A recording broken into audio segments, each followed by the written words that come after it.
Hello everyone. So today we will start chapter 3 in geography. The name of the chapter is Mineral and Power Resources. So let's start the chapter. A naturally occurring substance that has a definite chemical composition is a mineral. Minerals are not evenly distributed over space. They are concentrated in a particular area of rock formation. Some minerals are found in areas which are not easily accessible, such as the Arctic Ocean bed and Antarctic Ocean. मतलब what is minerals? तो naturally occurring substance जो chemical compositions वो minerals वो चीज़ होता है जो हमें हमारे ज़मीन से मिलता है ना। और जो रॉक्स के फॉर्म में होता है और वो कुछ ऐसे हैं जो आर्टिक ओशन बेड और एंटार्क्टिक ओशन से भी हमें मिलता है। Mineral are found in different types of geological environments under varying conditions. They are created by natural process without any human interference. मतलब जो मिनरल है वो हमें ज़मीन के नीचे से मिलता है बिना ही ह्यूमन के कोई भी नेचुरल बिना ही ह्यूमन प्रोसेस के इंटरफेरेंस के बिना वो हमको मिलता है। ये एक नेचुरली चीज़ है जो हमें ज़मीन के नीचे से एनवायरनमेंट में ज़मीन के नीचे से मिलता है। और इसको हम दो तरीके से इसके हम कैसे आइडेंटिफाई कर सकते हैं, फिज़िकल प्रॉपर्टी से, जैसे इसकी colour, density, hardness, chemical property such as solubility से हम इसको आइडेंटिफाई कर सकते हैं।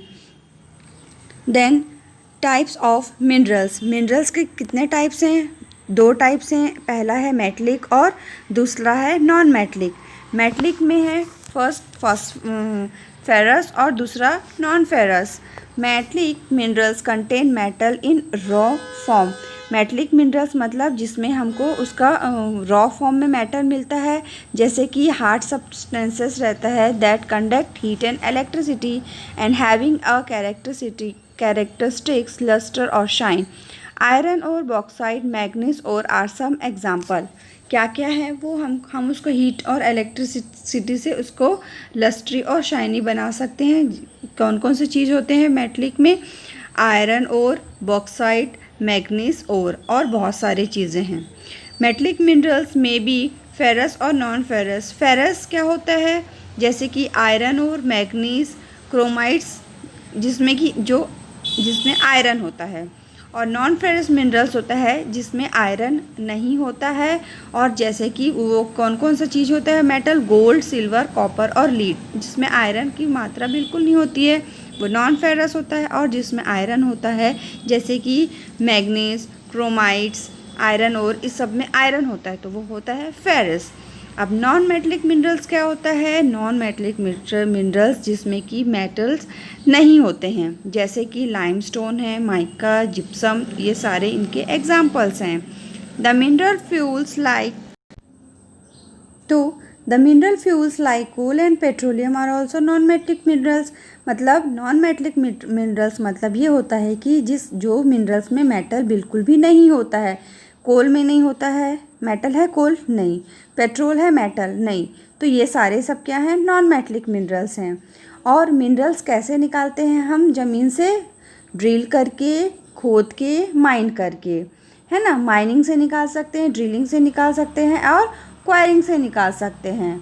माइनिंग दो तरह के से होते हैं, एक ओपन कास्ट माइनिंग और दूसरा शेफ्ट माइनिंग होता है। The process of taking out minerals from rocks buried under the earth surface, उसको हम माइनिंग बोलते हैं। मतलब माइनिंग मतलब कि हम ज़मीन के अंदर से खुदाई करके चीज़ों को निकालते हैं, उसको हम माइनिंग बोलते हैं।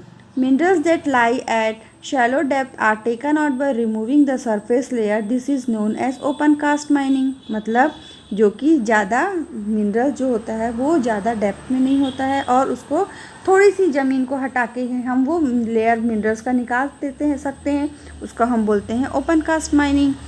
डीप बोर कॉल शेफ्ट, और बहुत ज़्यादा गहराई में हम उसको खुदाई करके निकालते हैं, उसको क्या बोलते हैं हम? Shaft. Have to be made to reach mineral deposit that lie at great depth, this is called shaft mining. वही हम जिसकी बहुत ज़्यादा गहराई करके हमको खुदाई करके जो मिनरल्स को निकालना पड़ता है उसको बोलते हैं shaft mining. Petroleum wells are bored to take them out, this is called drilling. Petrol wells, petroleum को कैसे निकालते हैं हम, वो अर्थ सरफेस से निकालते हैं, इसको हम बोलते हैं drilling. Minerals that lie near the surface are simply dug out by the process known as quarrying. Minerals जो सरफेस पे होता है, सिंपली हम उसको हल्का सा खोद के निकाल सकते हैं, उसको हम बोलते हैं quarrying. Distribution of minerals.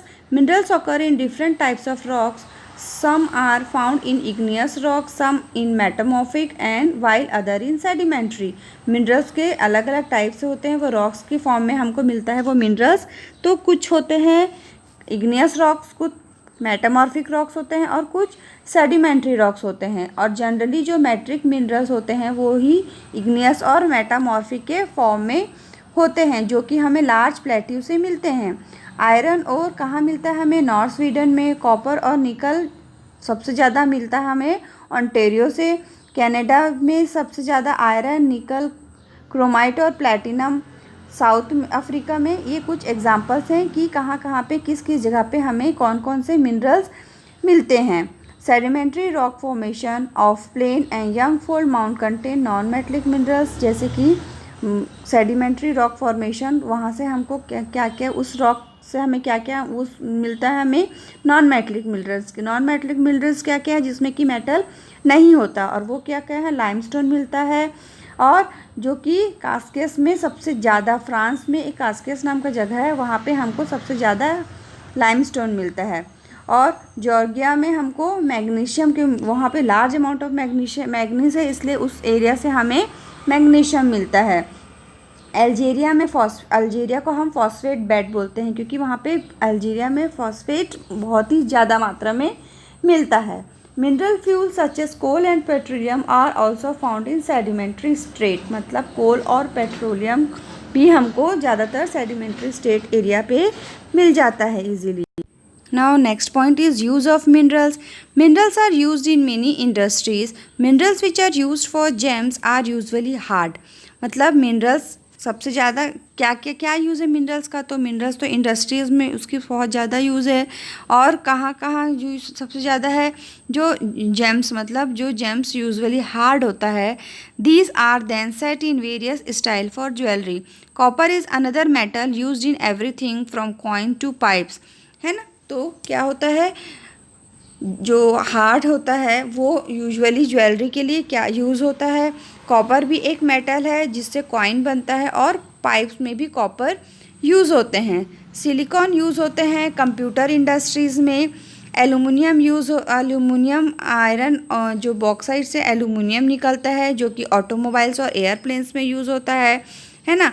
Bottling industries, buildings and even in kitchen cookware में भी एल्यूमिनियम को हम यूज़ करते हैं, जो कि हमें और बॉक्साइट से हम एल्यूमिनियम को निकालते हैं और वो हम ये जगह पे यूज़ करते हैं।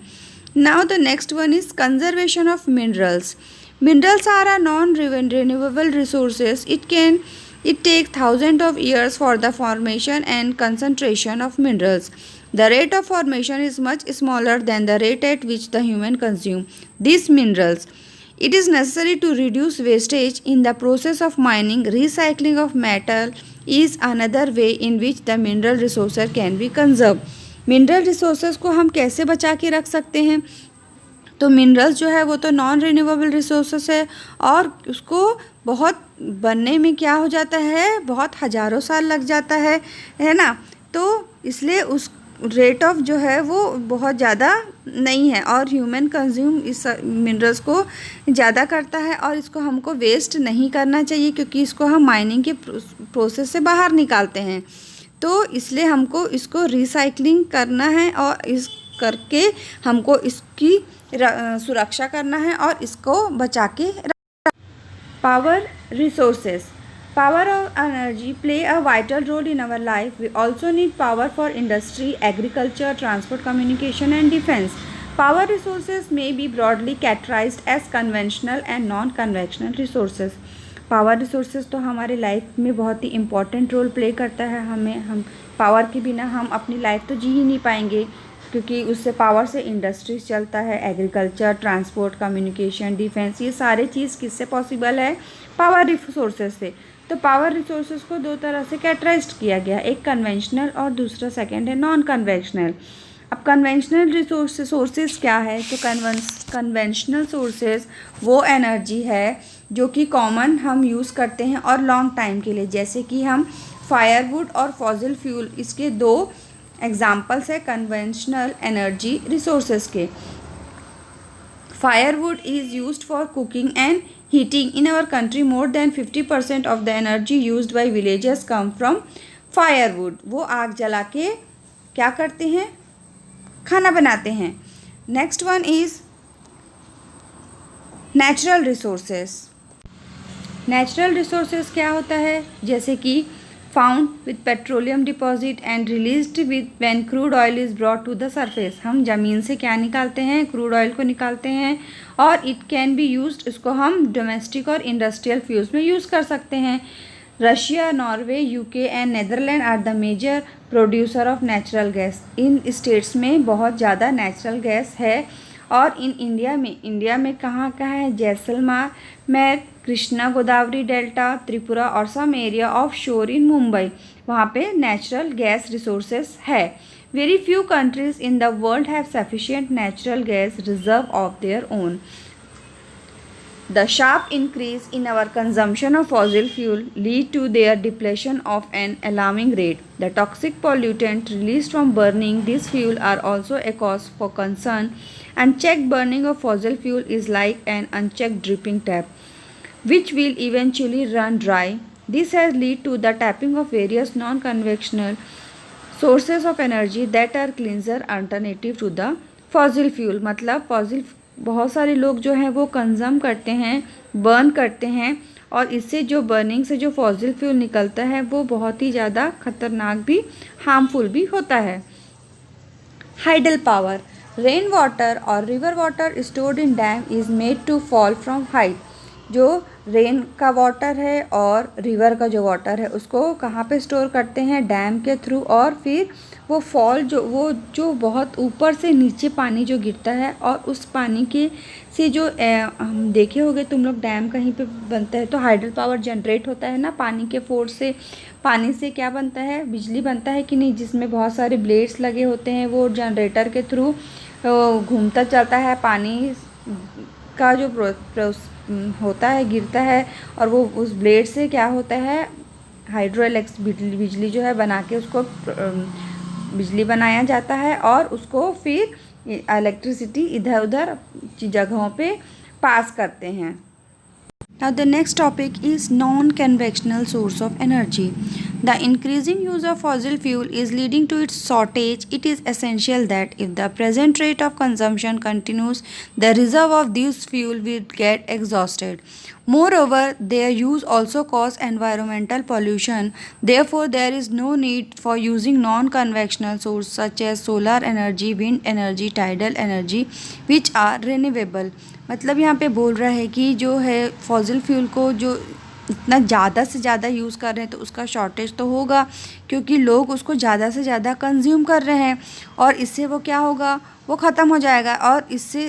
और इसका एक हार्मफुल ड्रॉबैक है कि वो एनवायरनमेंट को भी पॉल्यूट करता है। इसलिए हमको conventional sources, therefore there is need for using हमको नॉन कन्वेंशनल जो सोर्सेस उसको ज़्यादा से ज़्यादा यूज़ करना चाहिए, जैसे solar energy, wind energy, tidal energy. ये सब क्या है, हमारे एनवायरनमेंट को हार्म नहीं पहुंचाता है, तो इस सोर्सेस को हमको ज़्यादा से ज़्यादा यूज़ करना चाहिए, और कन्वेंशनल सोर्स को कम से कम यूज़ करना चाहिए, क्योंकि वो हमारे लिए हानिकारक भी है। और ज़्यादा से ज़्यादा कंज्यूम करेंगे तो वो ख़त्म भी हो जाएगा, क्योंकि हम उसको ज़्यादा कंजर्व करके नहीं कर सकेंगे। इसलिए हमें non conventional source of energy को ज़्यादा से ज़्यादा यूज़ करना चाहिए, क्योंकि ये एक रिन्यूएबल रिसोर्सेज भी है। Solar energy, sun heat and light energy can be felt by us every day. Solar energy tapped with sun can be used, है ना। सोलर एनर्जी को हमको ज़्यादा से ज़्यादा यूज़ करना चाहिए। क्यों? क्योंकि सन तो हमें रोज़ जो है उससे हमको रेज मिलता है, और वो हम ज़्यादा से ज़्यादा यूज़ करेंगे, वो हमारे लिए सेफ्टी भी है, वो एनवायरनमेंट को भी पॉल्यूट नहीं करता है। तो इसलिए हमें सोलर एनर्जी को ज़्यादा से ज़्यादा यूज़ करना चाहिए। क्योंकि वो जो और सोलर जो पैनल बनाते हैं अपन, वो सोलर पैनल को ज़्यादा से ज़्यादा अपने अपने घरों में बनाना चाहिए, जिससे कि सोलर जो सन का रेज़ उसमें पड़े और उससे जो एनर्जी प्रोड्यूस हो, उससे हम वो हमारे लिए बहुत ही इफ़ेक्टेबल है। उससे हम अपने घर की लाइट जला सकते हैं, हीटर जला सकते हैं, खाना बना सकते हैं। मतलब कुकर भी, सोलर कुकर यूज़ करके हम खाना बना सकते हैं, सोलर ड्रायर यूज़ कर सकते हैं। तो वो सोलर एनर्जी को हमको ज़्यादा से ज़्यादा यूज़ करना चाहिए। टेक्नोलॉजी वो वाले यूज़ हम अपने घर पे सेटअप करना चाहिए सोलर पैनल को, और ये हमारे लिए हार्मफुल भी नहीं है, और ये हमारे पॉल्यूशन, हमारे एनवायरनमेंट को भी नहीं पॉल्यूट करता है। Next one is wind energy. Wind is an inexhaustible source of energy. Windmills have been used for grinding grain and lifting water since time immemorial. In modern time, windmill, the high-speed wind rotate the windmill which is connected to the generator to produce electricity.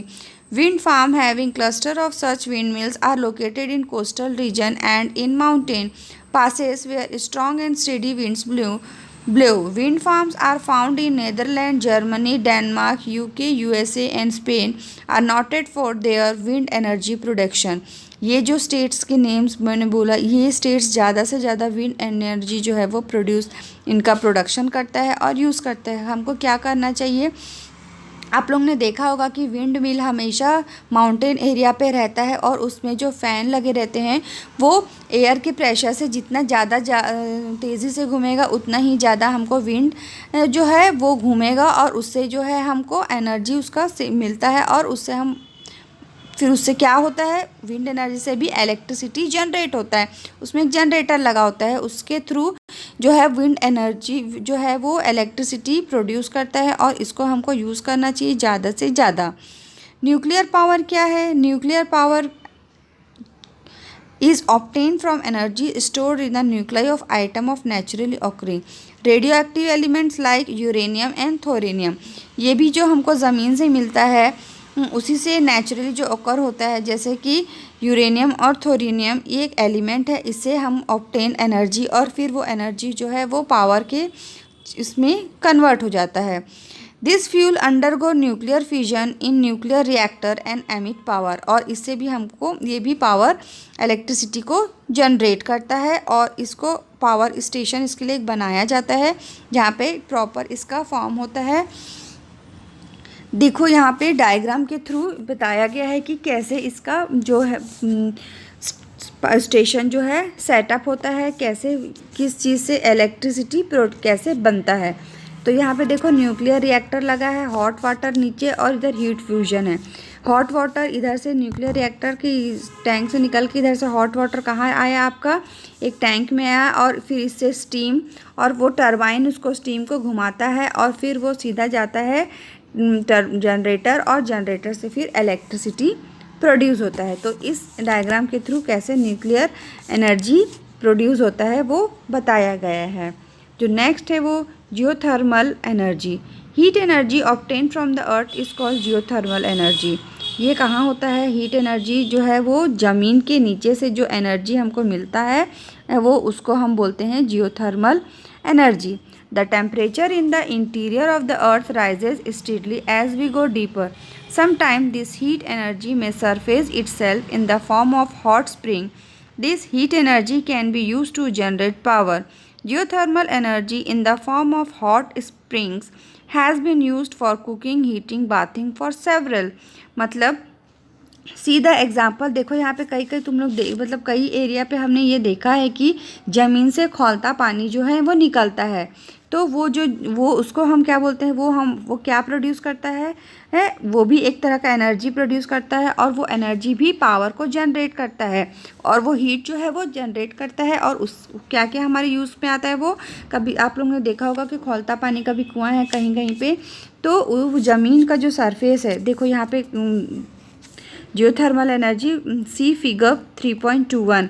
तो ज़मीन के नीचे से कैसे वो natural crack होता है, वो क्रैक से अचानक पानी ऊपर निकलता है, गर्म पानी। तो इसमें हम क्या करते हैं, एक मशीन को फिट करते हैं जिससे कि वो स्टीम और गर्म पानी टरबाइन के थ्रू जनरेटर में जाए, और जनरेटर से फिर इलेक्ट्रिसिटी को हम स्टोर करके रख सकते हैं। Now the next topic is tidal energy. Tidal energy see figure 3.22 में टाइडल एनर्जी का डायग्राम दिया गया है ना। तो लो टाइड और हाई टाइड दो होता है। इसमें भी हम जनरेटर और टरबाइन के थ्रू इलेक्ट्रिसिटी को हम कर सकते हैं produce. Energy generated from tide it called tidal energy. Tides मतलब कि टाइड्स आप लोग देखे होंगे, हवा की लहर, पानी की जो होता है, तो उससे भी हम एनर्जी जो जनरेट होता है उससे भी इलेक्ट्रिसिटी बनता है। Tidal energy can be harnessed by building dams at narrow opening of the sea. During high tide the energy of the tide is use to turn the turbine installed in the dam to produce electricity. देखे होगे आप लोग, तो बड़े बड़े डैमों में turbine लगाया जाता है, जिससे कि जब हाई टाइड आए तो वो का प्रेशर तो टरबाइन के थ्रू हम इलेक्ट्रिसिटी वो भी प्रोड्यूस करता है। Russia, France and the gulf of Kutch in India having high tidal mile farms. क्योंकि यहाँ पे हाई टाइडल फार्म लगाया गया, क्योंकि इन एरिया पे बहुत ही ज़्यादा जो है वो सी का जो है वो हाई टाइड्स आता है। The next topic is biogas. Biogas आपको ऑलरेडी ये चीज़ पता है, फिगर 3.22 में देखो एक टैंक बनाया जाता है ना, और फिर सॉइल मैन्यूर आउटलेट, और एक टैंक रहता है, एक दूसरा टैंक पे हम सब चीज़ को डालते जाते हैं। सॉइल है, जो भी मतलब खाद है, जो भी मैन्यूर है, फर्टिलाइज़र, जो भी पुरानी चीज़ें सब रहता है उसको हम डालते जाते हैं। फिर वो गैस सीधा एक टैंक में जाता है, उसको कनेक्ट करते हैं, तो वहाँ पे एक टैंक बनाते हैं, वहाँ पे सारे गैस फॉर्म होता है, और फिर उसके बाद वो एक दूसरे जगह पे स्टोर होता जाता है। जैसे हम डेड प्लांट है, एनिमल मटेरियल, काउ, जितने भी सब वेस्ट हैं उसको क्या करते हैं, फ्यूल के में कन्वर्ट करते हैं, उसको हम बोलते हैं biogas. The organic waste is decomposed by bacteria in biogas digester to emit biogas. क्या करते हैं हम, जितने भी हमारे ऑर्गेनिक वेस्ट होते हैं उसको हम डिकम्पोज करते हैं, और फिर उससे हम क्या बनाते हैं, बायोगैस। ये एक नेचुरली प्रोसेस है। Biogas is an excellent fuel for cooking and lightning and produce huge amount of organic manure each year. Biogas बहुत ही सेफ़ है और बहुत ही एक्सलेंट फ्यूल है खाना बनाने के लिए और लाइट जलाने के लिए, और ऑर्गेनिक चीज़ों को amount of manure each every year. Energy is everywhere, but we can see that harnessing this energy is both difficult as well as costly. Each one of us can make a difference by not wasting energy. Energy save is energy generated. Act now and make brighter energy future. हमें जो energy को हमें ये सोचना चाहिए कि कौन सा एनर्जी को यूज़ करके हम अपने लाइफ को हार्म नहीं कर सकते हैं, जो हमारे लिए हार्म नहीं है और सस्ता भी है। तो और इसको हमको वेस्ट नहीं करना चाहिए, सेव करके रखना चाहिए, क्योंकि हम सेव करेंगे तो हमारी लाइफ सेफ रहेगी, हम वेस्ट करेंगे तो हमको इससे दिक्कत होगी। इसलिए इसको हमारे अपने फ्यूचर को अच्छा बनाने के लिए हमें हमेशा नेचुरल एनर्जी को ही यूज़ करना चाहिए, और सस्ता जो है, और वो हमारे जो एनवायरनमेंट को पॉल्यूट नहीं करेगा और हमारे लाइफ को भी हार्म नहीं करेगा। Thank you.